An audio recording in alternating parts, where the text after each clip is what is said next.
Grote Vader, wat 'n voorreg om so by mekaar te kan wees op hierdie Shabbat, die dag wat U uitgesit het vir 'n heilige vergadering. En ons dankie dat ons saam die brood kan neem en die brood kan breek. En dat ons so afhanklik is van U Gees van die waarheid wat U vir ons gee om ons in alle waarheid te lei.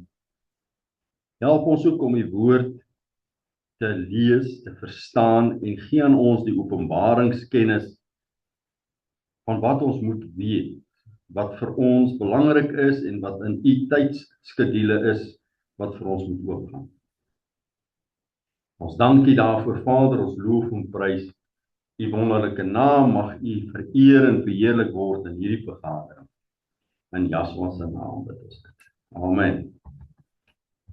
Goed, so wie weet dat daar in Vader se tydraam, sy skedule, tye is.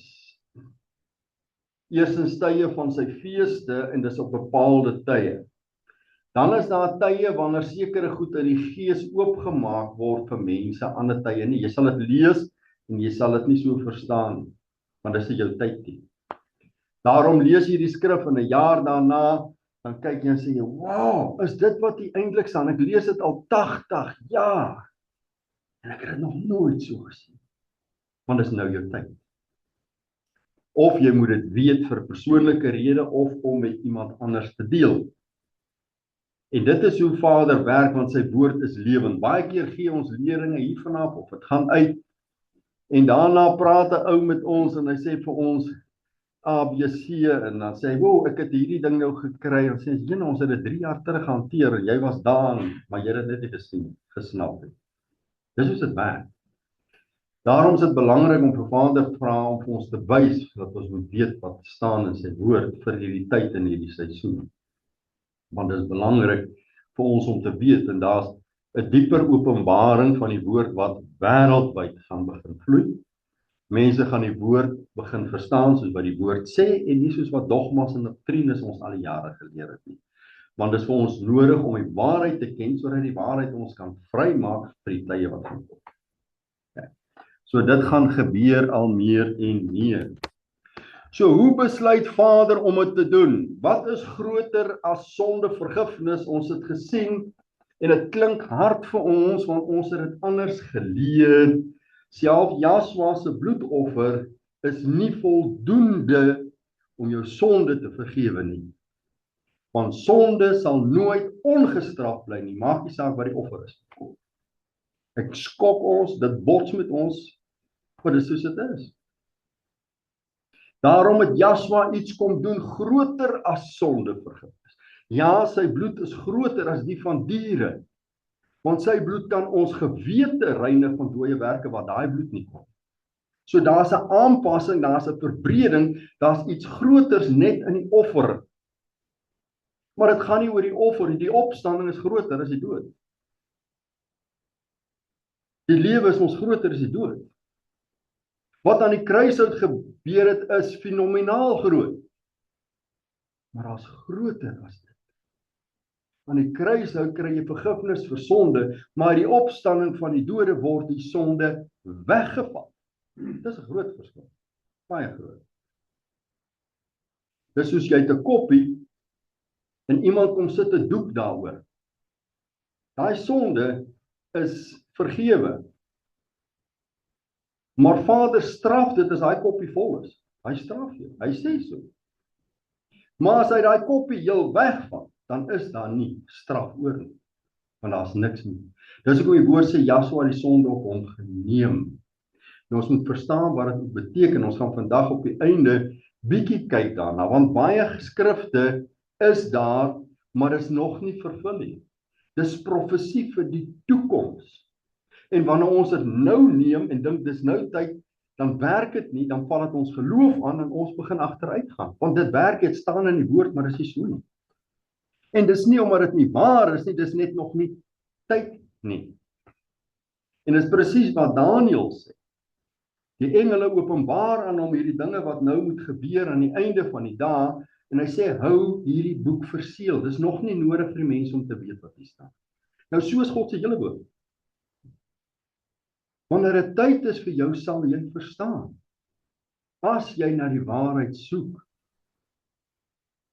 Kyk, hoe besluit Vader om dit te doen? Ons het gesien uit die woord uit die Brit Hadash en uit die Tanakh Ou en Vernuwe Verbond, daar's geen vergifnis vir opsetlike sonde nie. Dit staan so die woord, dit daar is nie. So sê ons nou daar is, dan maak ons die woord 'n leienaar. Daar is nie, want dit staan so in die woord. Opsetlike sonde word nie vergewe nie, dit sluit straf en dood in, dis hoekom ons vandag nog doodgaan. Deur die bloed van Jaswa kom hier egter 'n aanpassing. Deur Jaswa word die sonde weggeneem. God self sit niks by sy woord nie. En hy vat niks weg nie. Want anders is hy nie God nie.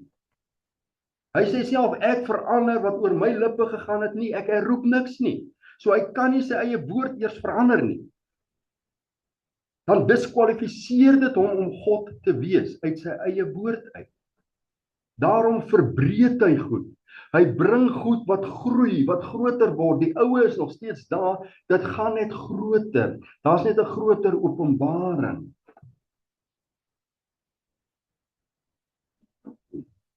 Vergifnis van sonde is ook nie voldoende nie. Sonde word bedek, dit roep nog. Al ons sonde word aangeteken. Rekord van jou sonde word gehou. Alle sondes word aangeteken. Gedagtes, woorde en dade. So hoe besluit Vader om dit te doen? Jesaja 53 vers 1. Wie het geglo wat aan ons verkondig is en aan wie is die arm van Jahwe openbaar? Met ander woorde, wie kan sien en verstaan wat sy plan is, wat hy wil doen? En hy openbaar dit aan ons, soos ek nou genoem het, wanneer dit nodig is en wanneer jy daarna soek. Vers 2. Hy tog het soos 'n loot voor sy aangesig opgespruit en soos 'n wortel uit 'n droë grond. Hy het geen gestalte of heerlikheid gehad dat ons hom sou aansien nie. Dis 'n profesie oor die Messias. Hy was nie 'n koning nie, hy was nie 'n leier nie, hy was 'n kapenter.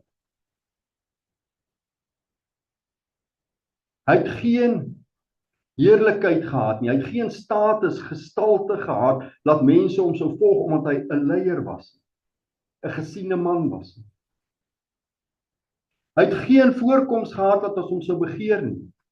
Hy was 'n man wat geen vrou wou hê nie. Hy het geen voorkoms gehad laat ons hom sou begeer nie. Hy was verag en deur mense verlaat, 'n man van smarte, bekend met krankhede, ja, soos een vir wie 'n mens sy gelaat verberg.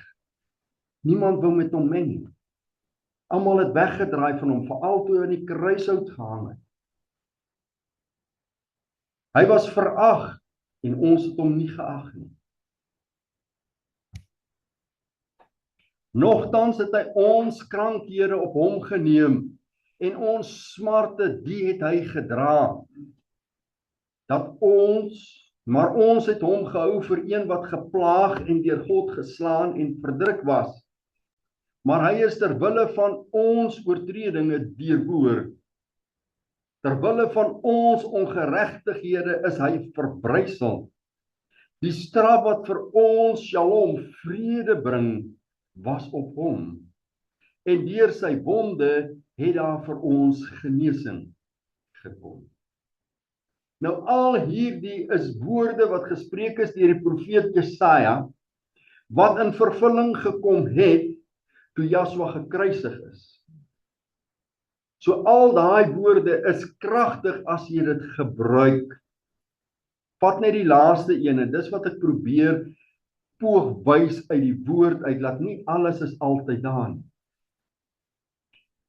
Deur sy wonde het daar vir ons genesing gekom. Wat beteken dit? Hy het reeds die prys betaal vir elke mens om te genees. Dit het reeds plaasgevind. Maar as jy dit nie vat nie, gaan dit nie gebeur nie. Die woord is daar, die woord is waar. Dis wat ons met die woord doen en hoe ons dit toepas. Soms moet ons iets doen voordat die woord eers in vervulling gaan. In jou lewe. In iemand anders se lewe het dit dalk reeds gebeur. So Joshua hoef niks weer te doen vir jou en vir my om te genees nie. Niks. Deur sy wonde is daar reeds genesing. Dis reeds daar. Hoe hanteer ons dit is nou ons verhouding met God. Vers 6. Ons het almal gedwaal so skape, ons het elkeen sy eie pad geloop, maar Jahoua het die ongeregtigheid van ons almal op hom laat neerkom. Dit wat met my en jou moes gebeur het weens ons ongeregtighede het op Joshua neergekom, om dit wat God wil doen te regverdig. Want God moet ook doen wat sy woord sê. Hy kan nie ander dinge inbring nie, hy moet doen wat hy gesê het hy gaan doen. Daarom moet dit geregverdig wees. 'n Mens moes die sonde van die mens dra. Nie 'n God nie, 'n mens. Anders het God dit net weggevat soos hy wou. Maar dan was hy nie regverdig teenoor sy woord nie. Dan het hy sy woord moontlik verander. Dis belangrik om daai dinge te verstaan. Vers 7. Hy is mishandel hoewel hy onderworpe was. En hy het sy mond nie oopgemaak nie soos 'n lam wat na die slagplek gelei word. En soos 'n skaap wat stom is voor sy skeerders. Ja, hy het sy mond nie oopgemaak nie. Kyk nou dit kry die Afrikaans nie, die tens, die taal gebruik daar. Dis geskryf lang voor Joshua gekruisig is. Maar is geskryf asof dit reeds gebeur het. Belangrik. Daarom ook as hy sê ek het die sonde weggeneem, is dit nie te sê is weg nie. Ons moet bepaal wanneer dit weggaan. Want dan gaan dit ons help in ons verhouding met God. Vers 8. Uit die druk en uit die strafgerig is hy weggeneem en onder sy tydgenote, wie het daaroor gedink dat hy afgesny is uit die land van die lewendes, terwille van die oortredinge van my volk was die plaag op hom. Ons krankhede, ons smarte, ons oortredinge, ons ongeregtighede en die siektes was die voorloper van die dood. En alles was op hom geplaas. Dis hoekom hy gelyk het aan die kruishout soos hy gelyk het. Die woord sê jy kon hom nie erken het as 'n mens nie. Hy was 'n paparel, uit mekaar geslaan, net die bene daar gehang. As gevolg daarvan het Joshua gesterwe weens my en jou sonde, ons oortredinge en ons ongeregtighede. Die straf wat op ons moes kom was op hom. Ek en jy moes sterwe weens die sonde wat ons gedoen het. Joshua neem al die straf van die sonde op hom en hy sterf namens my en namens jou. Hy sterf in jou en in my plek. En dit is groter as vergifnis. Hy dra ons skuld. En hulle het hom sy graf by die goddelose gegee en by 'n ryke was hy in sy dood, omdat hy geen ongereg gedoen het nie en geen bedrog in sy mond gewees het nie. Maar dit het Jahoua, ons Vader, behaag om hom Joshua te verbrysel.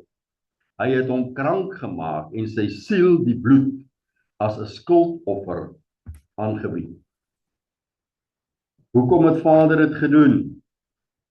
Sal hy 'n nakroos sien? Alles moet eers sterwe voor dit kan opstaan, lewe en vrug dra. Daarom moes Joshua sterwe, opstaan en ons is die vrug van waardeur hy gegaan het. En is dieselfde met ons. Ons moet ook sterwe. En daarom gebruik ons dit baie keer om sê, maar as ek gedoop is, het ek gesterf.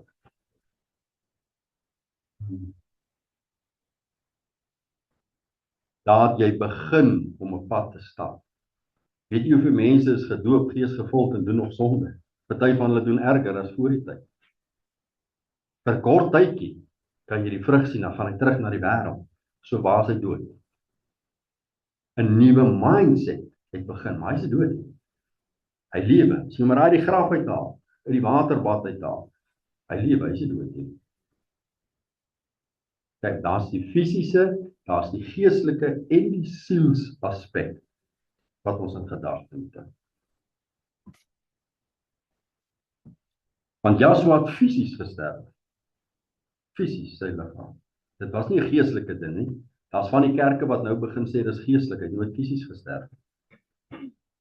So ons moet dit reg sny en reg verstaan, maar dis omdat ons goeters aanhak wat nie in die woord staan nie, kan hulle sulke leringe vat. Sal hy 'n nakroos sien?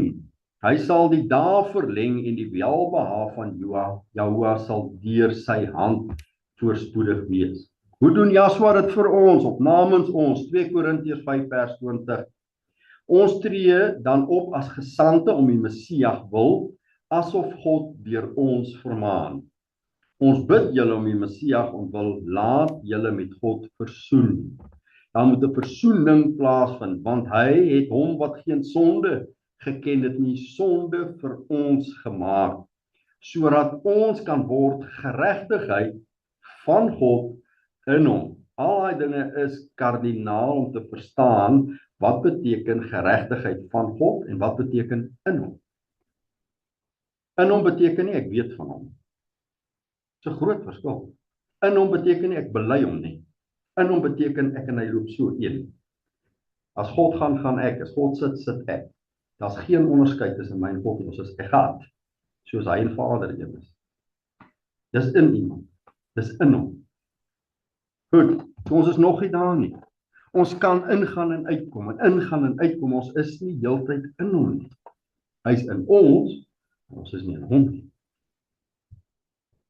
Joshua word sonde gemaak, daar is slegs een straf vir die sonde, dis die dood. Indien Joshua doodgemaak word vir my sonde, dan en slegs dan kan ek geregverdig verklaar word, wanneer ek in hom is, en dan sal ek ook nie sterwe nie, of ek het ook gesterwe in sy dood. Goed. Iemand moes sterf. Genesis 2 vers 17. Maar van die boom van kennis van goed en kwaad, daarvan mag jy nie eet nie, want die dag as jy daarvan eet, sal jy sekerlik sterwe. Jahwe het dit gesê. En ons almal het geëet van die boom van die lewe van kennis goed en kwaad. Daarom sal ons sterwe. Ek wil dit so. Ons kan dit mos nie nou verander nie. Die enigste geregtigheid wat kon plaasvind, die sondaar moet sterwe. Joshua sterf namens jou, namens my, sodat ons onskuldig is, rein is en geheilig kan word. Is dit regverdig om namens 'n ander te sterf? Is dit skriftuurlik reg? Anders kon Joshua dit nie doen nie. Want Vader gaan nie teen sy woord nie. So nou moet ons uit die woord uit kyk, is dit skriftuurlik reg dat hy namens ons kon sterwe? Wel, eerstens moet hy sonder sonde wees, want anders was dit nie die moeite werd nie, dit nie gehelp het. En ons weet hy was sonder sonde, so hy kwalifiseer. Maar nou moet ons kyk, is dit skriftuurlik korrek? Numeri 3:45. Neem die Lewiete in die plek van al die eersgeborenes onder die kinders van Israel. So jy kan iemand neem in die plek van iemand anders. Genesis 22:12. En hy sê, moenie jou hand na die seun uitsteek nie en doen hom niks nie, want nou weet ek dat jy Elohim vrees en jou seun, jou enigste, van my nie teruggehou het nie. En toe Abraham sy oë opslaan, sien hy met eens 'n ram wat agter in die bos met sy horings vasgehaak het. En Abraham het gegaan en die ram geneem en dit as brandoffer in die plek van sy seun geoffer. So daar is 'n plaasvervangingsoffer. So daarom kon Joshua namens ons geoffer word of sterwe. God ons Vader gee sy seun die lam van God in die plek van die mens wat moet sterwe weens sy sonde. Johannes 1:29 die volgende dag sien Johannes Joshua na hom toe kom en hy sê, daar is die lam van Elohim wat die sonde van die wêreld wegneem. Gaan Joshua die Torah of die wet wegneem, want dit is dit wat jou aankla? Nee, wel die sonde. Die klagstaat wat teen die mens opgeskryf is, daai sonde wat aangeteken is, al jou sondes van jou gedagtes, jou woorde en jou dade, dis 'n klagstaat teen jou. En dit word vandag nog opgeskryf. Maar daar kom 'n tyd waar dit weggeneem word. Dan is daar geen klagstaat teen jou nie en niemand kan jou aankla nie. Dit klink nou rof wat ek sê, dit is soos 'n sekere lande waar die klagstate die file wegraak. Dis so. Daar is nou net op 'n regverdige manier waar die klagstaat wegraak. Die file raak weg. Daar's niks teen jou nie, jy het niks te doen. Goed. Hoe het hy dit gedoen? Sonde was dan al daar voor die wet gekom het. 1 Korintiërs 15:56. Die angel van die dood is die sonde en die krag van die sonde is die wet. So die wet gee sonde krag en die vrug van die sonde is die dood. Die straf vir die sonde is die dood. Deur die dood te oorwin word die angel van die dood weggeneem. Dood moet oorwin word. En die enigste manier hoe dood kan oorwin word is deur lewe. Daar's geen ander manier. Jy moet lewe en nooit kan sterwe nie, anders is die dood nie oorwin nie. Dis hoe jy oorwin. 1 Korintiërs 15:55 Dood, waar is jou angel en doderyk, waar is jou oorwinning? As daar nie meer dood is nie, kan die mens nie sterwe vir sy sonde nie. Is dit 'n wet vir alle mense? Dit wil nie so voorkom nie. Wel vir elkeen wat glo. Glo wie Joshua is, glo wat hy kon doen het. Die woord sê dat baie se sonde weggeneem sal word, nie almal se nie. Nie alle mense se sonde gaan weggeneem word nie. Baie mense se gaan weg. Dis hoekom as ons die skrif reg verstaan, gaan ons sien aan die einde van die dae, wanneer die mense verheerlikte liggame kry, die grafte oopgaan en hulle opstaan met onsterflike liggame, dan is die dood oorwin. Maar daar gaan mense wees op die aarde wat nog nie gesterf het nie. So hierdie is nie vir alle mense nie. Dis vir baie mense. God verwag dus iets van die mens in die verhouding voordat dit weggeneem gaan word. Hy het gesterwe vir die sonde, die oortreding en die ongeregtighede van alle mense wat in hom sou glo. Omdat, met ander woorde, as ons sê die sonde is net weggevat, weggeneem, hoekom moet jy Joshua bely? Hoekom moet jy erken wie hy is? Hoekom moet jy in hom glo as die sonde weg is? Dan is almal mos nou gered. Niemand kan verlore gaan nie, want sonde is weg, tot die heiden. Almal se sonde is weg. En dis nie wat in die woord staan. Baie sin is weg. Die wat in hom glo, sin is weg. Nie die ander sin nie. Omdat Joshua namens ons in ons plek gesterf het, kan hy die straf van die sonde wat die dood is wegneem. En al hoe dit kan wegneem is deur die opstanding, deur jou weer te laat lewe. Weergebore word. Jy moet weer opstaan. Die aarde moet jou baar, die aarde moet jou voortbring. Die dood is die straf en die opstanding is die oorwinning. Hy het reeds daarvoor betaal sy lewe vir my lewe. Dit beteken dat ek en jy reeds gesterf het weens ons sonde. En dis die aspek wat ons moet bybring en reg verstaan. Gaan dit oor 'n sielsdimensie wat moet sterwe, 'n geestelike uitkyk, 'n vernuwing van jou verstand of die fisiese sterfte van 'n liggaam? Dit is nou in Joshua se hand of en hoe hy ons gaan oordeel. En die woord sê hy gaan ons oordeel aan ons werke, dit wat ons gedoen het, gehoorsaamheid aan hom. 1 Petrus 4 vers 1, omdat die Messias dan vir ons, namens ons, na die vlees gelei het, moet julle ook julle wapen met dieselfde gedagte, dat wie na die vlees gelei het, opgehou het met die sonde. So daar's altyd hierdie first fruits, daar's altyd hierdie hinkering, daar's altyd die gedagte dat wanneer jy verander, wanneer jy vernuwe, moet daar verandering in jou lewe plaasvind. Joshua moes die straf van die sonde namens my en jou dra. Daarom moet ek en jy ons denke daarop plaas en ophou om sonde te doen. Want ons weet wat sonde is. En ons weet wat dit Joshua aangedoen het. 1 Johannes 1:7.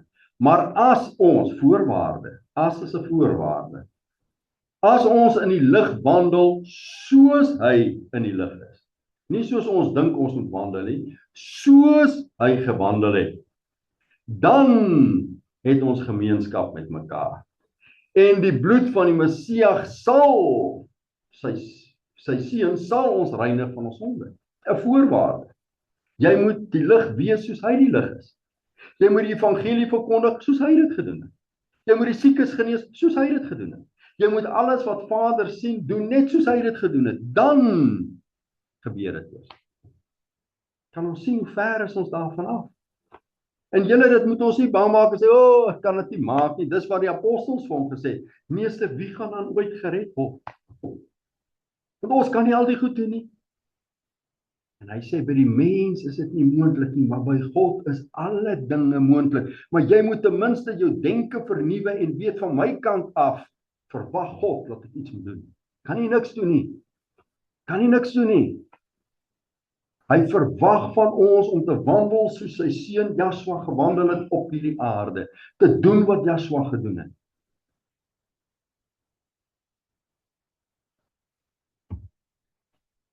Dit sê nie wanneer jy jou sonde bely het nie. Eers wanneer jy in die lig wandel soos hy in die lig is, dan vind hierdie goed plaas. Wat is die lig? Psalm 119 vers 105, 1 noem. U woord is 'n lamp vir my voet en 'n lig vir my pad. Jy moet die gebooie, die wette, die insettinge, die verordeninge, God se woord doen. Sonder ophou. Nie wanneer jy wil nie. Altyd, heeltyd, dag en nag. Dan is jy in die lig. En eers dan gaan Joshua, wat hy vir jou gedoen het, gemeenskap hê met jou en met sy bloed, en dan word jy gereinig van sonde. Nog nie weggeneem nie. Wegneem gaan nou nog eers gebeur. Nou is jy net gereinig. Jy sien, ons het altyd geleer, is so maklik, sê 'n gebedjie op en jy die ewige lewe. Dis nie God se woord nie, dis nie sy verhouding. As jy jou vrou of die vrouens wat nie is, as jy 'n kind baar, is dit jou kind. Maar beteken dit daai babietjie wat daar is, het al jou erfenis, het alles wat jy is, alles wat jy, nee, hy moet groei, hy moet leer, hy moet volwasse word, hy moet doen wat jy hom wys, wat jy hom leer, eers dan kom hy op 'n status waar hy 'n erfgenaam kan word. Dis dieselfde met God. Maar ons dink die dag as ons die gebedjie sê, is alles klaar afgehandel. Ek glo as jy môre sterf, ja, maar dis 'n pad wat jy nou moet stap met Vader.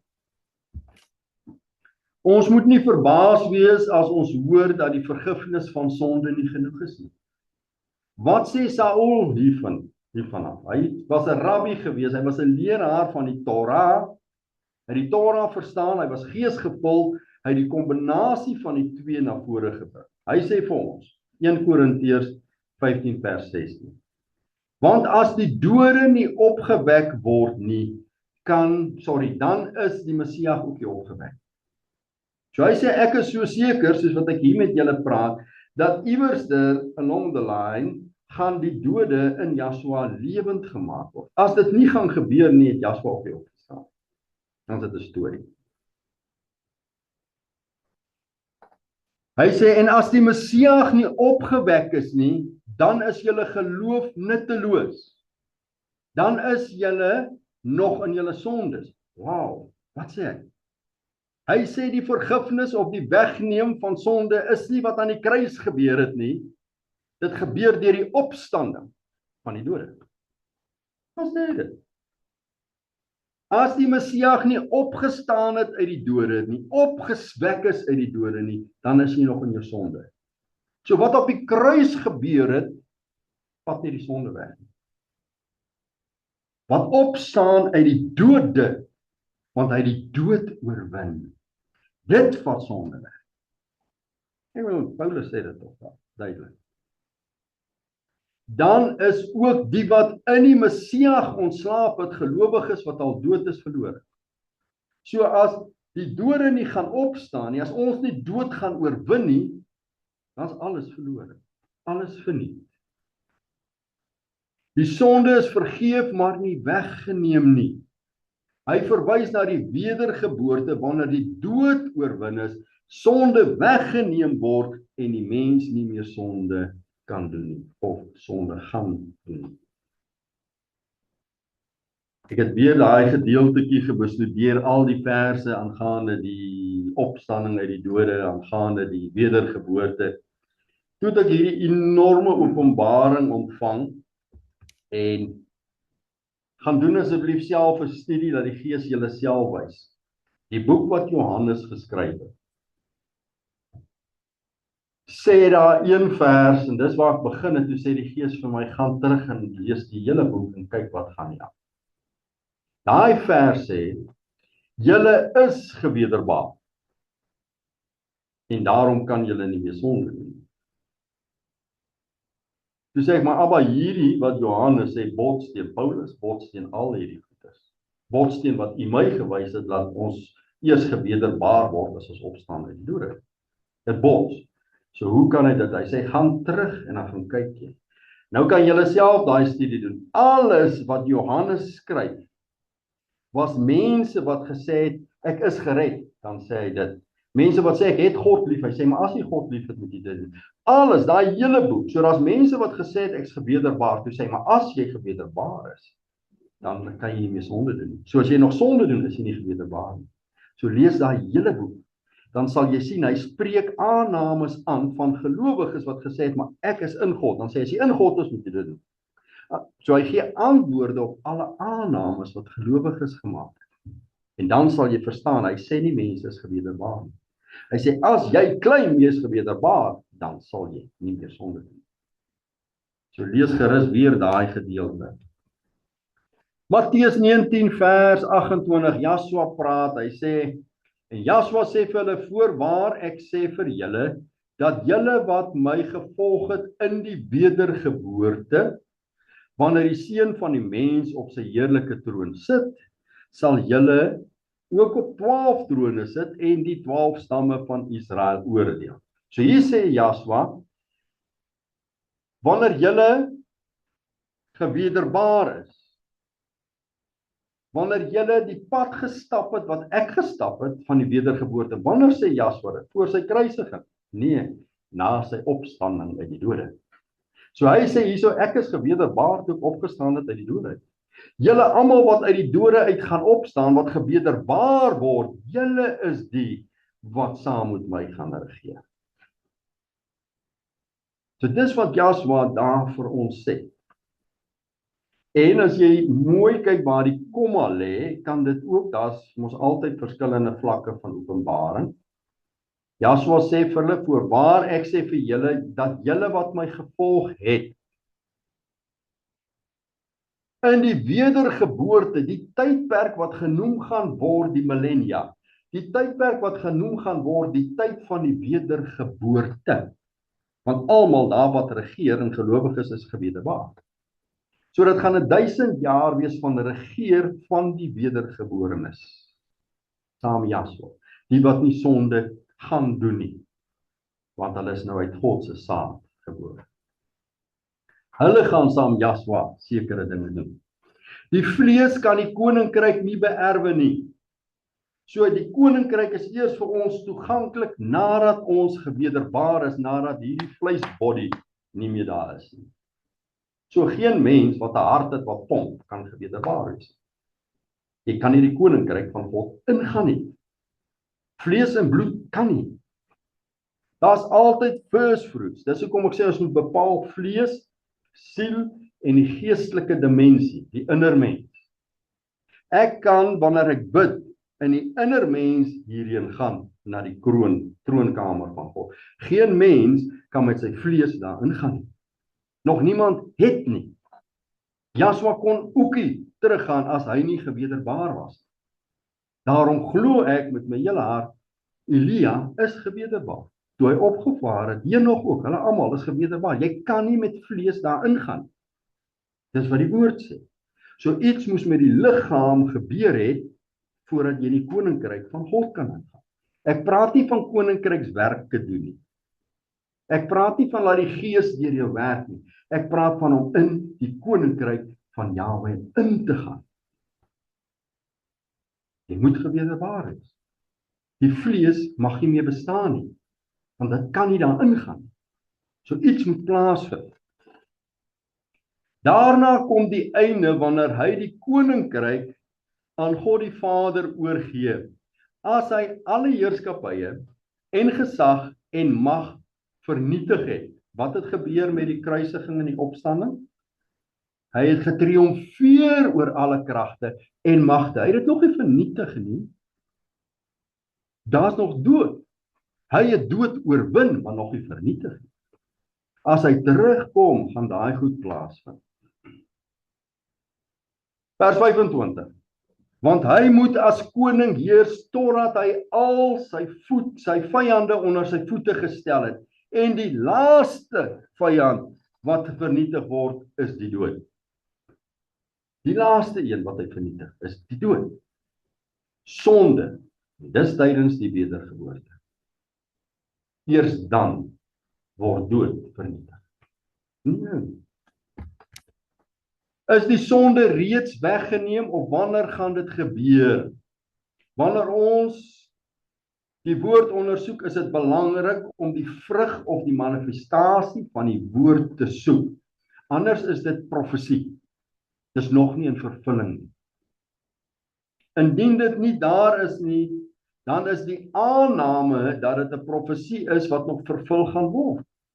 En dat ons as gelowiges eers iets moet doen voordat dit in vervulling gaan. Ons moet daarop fokus, ons moet daarna streef, ons moet ons denke vernuwe om te weet dis waartoe ons gaan.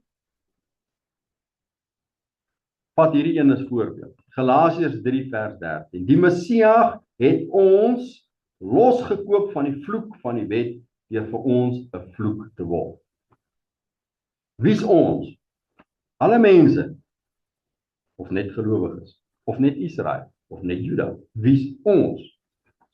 Ons moet dit eers bepaal voor ons kan sê wat daai skrif beteken. En dit wil voorkom ons is hier gelowiges, die wat in die Messias glo. Hy het ons losgekoop van die vloek van die wet. Nie van die wet nie, van die vloek, die nagevolge. Dit wat Moses laat spreek het tussen 6 van die stamme. Die vloeke wat oor die mens kom as hulle ongehoorsaam is aan Jahweh. Ja, so het ons daarvan losgekoop. Maar kom ek vra enige gelowige wat hier is of die wat luister. Is daar enige gelowige hier wat nog sy deure sluit? Wat veiligheidshek opsit? Wat veiligheidsligte wil opsit, kameras opsit? As dit ja is die vloek van die wet nog op jou. Is daar enige gelowige hier wat mense ken wat nie vrugbaar is nie? Dan is die vloek van die wet nog op jou. Is daar enige een hierso wat 'n siekte het? of weet van iemand wat siek is, dan is die vloed van die wet nog op jou. Ek bedoel, dis eenvoudig. Dit staan net so in die woord. Gaan lees Deuteronomium 28.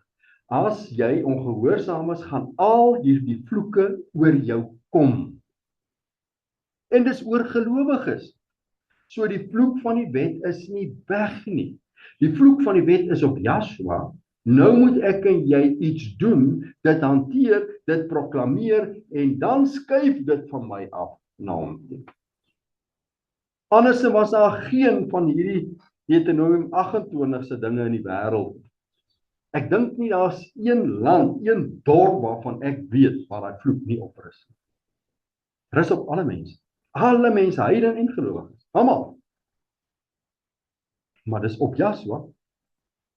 Net soos wat hy die sonde wegneem. Hy neem dit weg, want dit is so geskrywe, maar is nie klaar weg nie. Dan sou niemand doodgaan nie. Verstaan ons daai konsep? 1 Petrus 2, 22 tot 24. Hy wat geen sonde gedoen het nie, en in wie se mond geen bedrog gevind is nie. En toe hy uitgeskel is, nie teruggeskel het nie. En toe hy gelei het, nie gedreig het nie, maar dit oorgegee het aan hom wat regverdig oordeel. Dis ons Vader. Wat self ons sondes in sy liggaam op die kruishout gedra het, sodat ons die sonde kan afsterwe. En vir die geregtigheid kan lewe, deur wie se wonde julle genees is. So mag Abba ons guns gee om dit te verstaan. Wat aan die kruishout plaasgevind het, stel ons in staat om sonde af te sterwe, en dis wat ek en jy tans doen. Die sonde is nie weg nie. Ons sterf dit af. Ek leer ek mag nie moord pleeg nie, is verkeerd, nou pleeg ek nie meer moord nie. Ek leer ek mag nie steel nie, so nou steel ek nie meer nie. Ek sterf dit af. Ek hou op om dit te doen, maar ek het nog sonde. Ek het ander sonde, en ek kan nog sonde doen, want die sonde is nie weg nie. Maar nou moet ek daai sonde neerlê, afsterwe en begin doen wat die woord sê ek moet doen. Ek het hierdie gedeelte korter gemaak. Laasweek het ek gehoor is bietjie te lank trek. So daar's nou nog een sessie hieroor wat ons gaan kyk na wat Joshua dan gedoen het, wanneer gaan hy dit doen? En ons het reeds gesien, dis met die opstanding van die dode. As ons net logies dink, is Abba. Ons as mense logika kan nie werk. Jy moet laat die Gees jou help om dit te verstaan. So mag Abba ons guns gee om te verstaan. Die woord is reguit, dis straightforward, dis eenvoudig. As hy een ding sê, bedoel hy dit. As dit profesie is, bedoel hy dit vir die toekoms. So ons moet net bepaal, is dit reeds, of is dit wat gaan plaasvind. Dis al wat ons moet doen. En dan moet ons na die vrug kyk van die gelowiges. Dan sal ons dit verstaan. Maar ons vra u guns, dat u ons sal help, want sonder u Gees, probeer ons dinge uitredeneer in ons verstand, wat vleeslik is, wat sielsdimensie is. Daarom is ons afhanklik van u Ruach HaKodes, om ons te wys wat is u waarheid, wat u wil hê ons moet neem, wat u wil hê ons moet verstaan. Dankie vir die Gees van onderskeiding wat u aan ons gee, want ons soek waarheid, ons soek u woord. Help ons dus, Vader, om dit te begryp, om dit te verstaan, sodat ons dit kan lewe. En nie om te wys iemand anders is verkeerd, iemand anders het 'n ander siening nie. Ons soek u woord, u waarheid. En ons dank u daarvoor, Vader. Ons loof en prys u naam. Vir alles wat u vir ons doen, alle openbarings wat u Gees aan ons gee, beskerm ons teen openbaring van die vlees, en ook openbaring van die duisternis, want u sê in die laaste dae sal die mense die dogmas van duiwels begin aanneem. Help ons, Vader, om u waarheid te sien. Ons loof en prys u daarvoor. Amen.